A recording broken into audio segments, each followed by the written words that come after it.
Yes!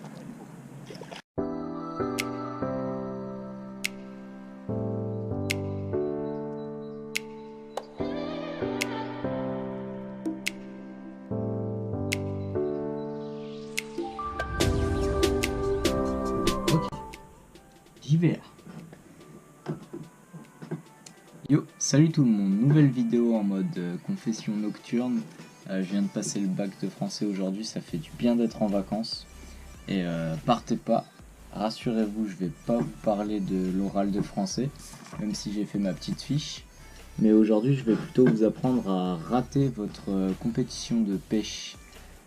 En fait, je dis ça parce que cette année, je me suis mis à la pêche en compétition. Et je vous avoue, pour être honnête avec vous, que ça a été un peu laborieux les deux premières dates. Mais en fait, j'avais été sur YouTube chercher une vidéo sur quelques conseils comme ça pour débuter la pêche en compétition. Et j'ai pas trouvé de vidéo qui traitait le sujet, donc je me suis dit, avec mon peu d'expérience sur les premières dates, les quelques erreurs que j'ai pu faire, les quelques enseignements que j'ai pu tirer, je vais essayer de vous donner quelques points importants pour bien débuter la pêche en compétition. Alors, donc j'ai ma petite fiche. Et le premier point, un truc super important en compétition, je pense, c'est les lunettes polarisantes. Quand on n'a jamais pêché avec des lunettes, on peut penser que c'est du détail, mais pas du tout. Et ça s'est vu d'entrée de jeu. En fait, je les avais mis sur ma tête, mais je les avais pas enfilées, mes lunettes. Et c'est mon partenaire, mon binôme, qui me dit: ah ben, il y a un truc qui t'a suivi là. Et je fais: ah bon? Et j'ai rien vu. Et il avait déjà ses lunettes. Je les avais pas mises moi encore. C'est un peu con hein, de les avoir sur la tête mais de pas les mettre. Et donc ça vous permet vraiment de voir les suivis, voir les poissons en surface, voir les herbiers, parce que souvent on est amené à pêcher les herbiers en bordure, tout ça. Donc c'est vraiment un truc à avoir, les lunettes polarisantes. Ensuite, donc en compétition, essayez de trouver quelques infos sur le secteur avant de vous rendre le jour J là-bas. Mais souvent c'est indiqué si c'est une date à perche, à brochet. Et très souvent, ça se joue sur la perche. Sauf exception, des fois vous avez une épingle à tirer du jeu sur les chevennes ou s'il y a du black bass.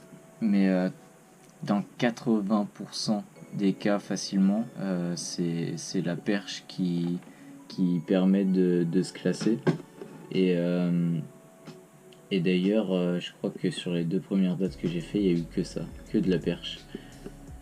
Donc, ouais, et je voulais vous préconiser aussi sur les journées chaudes, n'hésitez pas, si vous voulez tenter le brochet, à vraiment miser sur les premières minutes du matin à la fraîche, parce que après, dès que le soleil est levé et que la chaleur est là, le brochet c'est un peu foutu. Donc s'il y a un brochet à faire d'entrée de jeu, c'est dès le début de la compétition à la fraîche, sur les coups du matin. Et qu'est-ce que je voulais dire aussi, et moi j'ai souffert sur ma première date parce que j'avais pris un sac beaucoup trop lourd. Et ça c'est important aussi, c'est pas vous embêter à prendre des tonnes de leurre. Au final vous en utiliserez que très peu. Et je vais vous montrer un peu moi ce que je prends pour pallier un peu à toutes sortes de situations.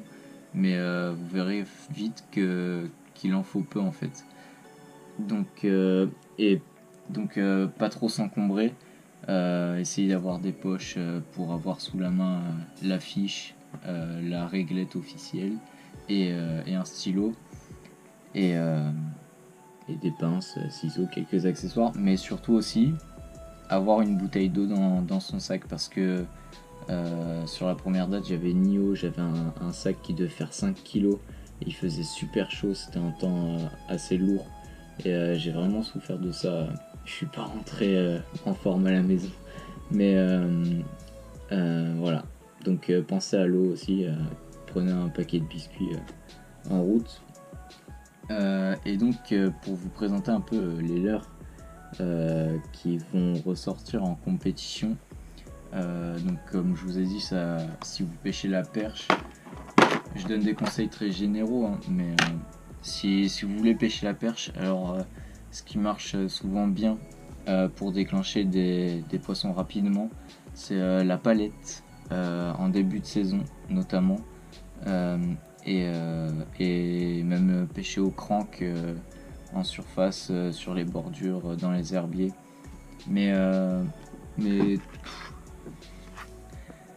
ça vous étonnera plus, hein, mais tout ce qui est Jigmaster, si vous voulez commencer à pêcher un peu en tout venant, vous aurez des suivis de perches à coup sûr s'il y en a.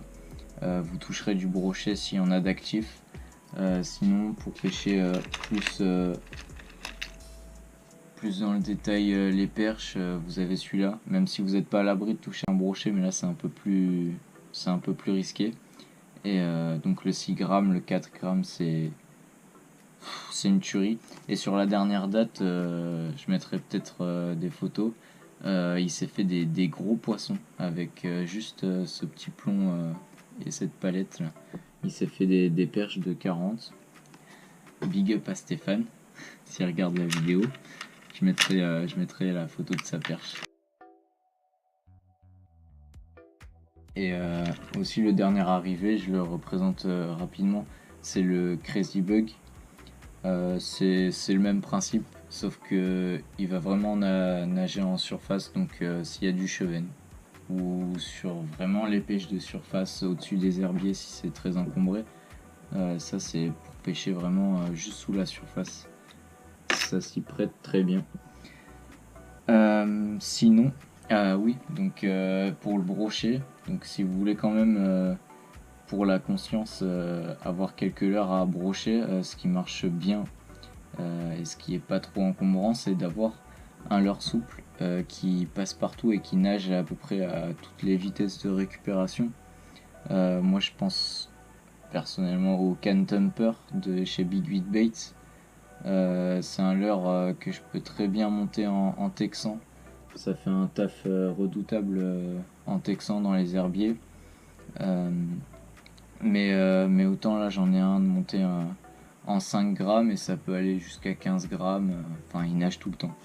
Donc choisissez-vous un leurre comme ça qui nage, peu importe le montage, pour pouvoir vous adapter en fait à tous les milieux si vous connaissez pas. C'est ça aussi la difficulté. Ah oui, s'il y a un conseil aussi, ce que j'ai jamais fait,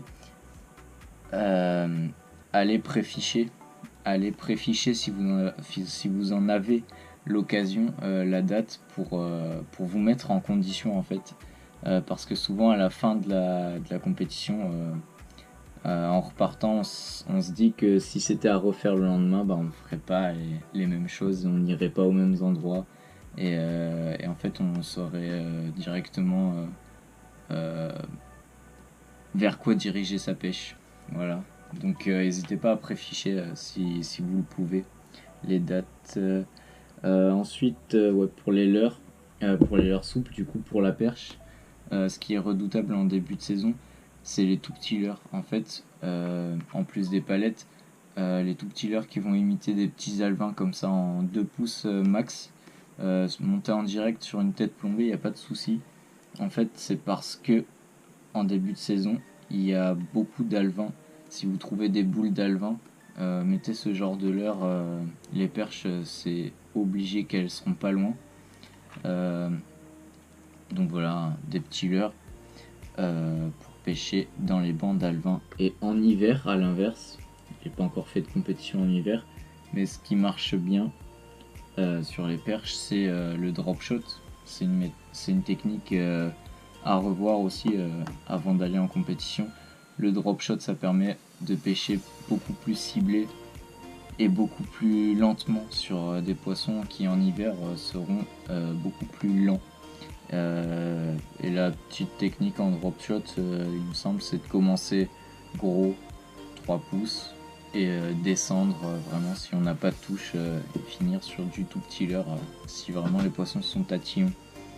Voilà, donc moi c'est... Ah oui, et une petite variante du drop shot à laquelle on pense pas tout le temps mais super simple, c'est si vous voyez que le fond est assez propre, et bah n'hésitez pas à remplacer le plomb du drop shot par un leurre en fait, et vous mettez un leurre plus gros en bas que celui d'en haut, ça imitera un poisson en chasse sur un autre poisson plus petit.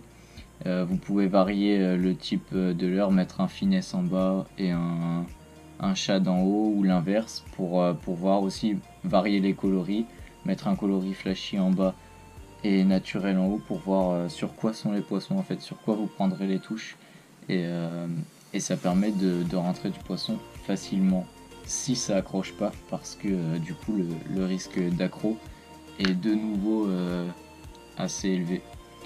Voilà, donc moi j'ai fait à peu près le tour des conseils que je peux vous donner pour l'instant, et même si pour moi ça n'a pas encore payé, c'est pas passé loin, je finirai par me classer parce que j'ai loupé quelques poissons qui devaient faire la maille. Et ce que je voulais préciser pour conclure cette vidéo, c'est que même si c'est pas très fructueux, même si c'est beaucoup plus compliqué forcément que quand vous pêchez vos spots que vous connaissez par cœur, là vous êtes un peu voué à l'inconnu, et à galérer beaucoup plus à trouver votre pêche. Ça reste quand même, je perds mon mot là, instructif, dans le sens où vous êtes obligé de vous remettre en question, et ça je le fais beaucoup en ce moment, mais faut se remettre en question, et souvent c'est l'occasion de rencontrer des pêcheurs dans la bonne ambiance, et des pêcheurs qui peuvent vous en apprendre beaucoup, parce qu'il y a quand même des têtes en compétition, et donc voilà, ça permet de découvrir des techniques, apprendre des stratégies, et il y en a toujours à apprendre à la pêche, on en apprend à chaque fois qu'on pêche. Donc moi je vais vous laisser là, j'espère que ça vous aura plu comme petite vidéo, et je vous dis à très vite pour de nouvelles aventures.